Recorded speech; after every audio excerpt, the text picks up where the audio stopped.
தொலை தூரத்திலிருந்து நீ எதிர்பார்த்த நல்ல செய்தி ஒன்று வரப்போகிறது. உனக்கு மகிழ்ச்சி அளிக்கக்கூடிய வகையில் உன் பிள்ளைகளும் நடந்து கொள்வார்கள். உன் இல்லத்தில் எல்லோரும் உன்னிடம் அன்பு செலுத்துவார்கள்.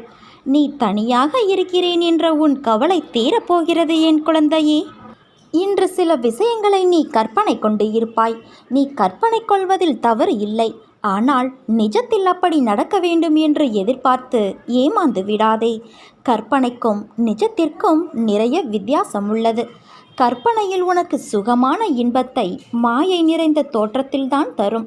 ஆனால் நிஜத்தில் எது சாத்தியமோ, எது உனக்கு விதிக்கப்பட்டு இருக்கிறதோ அதுதான் நடக்கும்.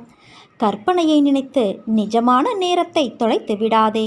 எது எப்படி எப்பொழுது நடக்கும் என்று உனக்கு தெரியாது. உன் சாயப்பாவான எனக்குத்தான் தெரியும். எல்லாம் நன்றாக நல்லதாகவே நடக்கும் என் குழந்தையே.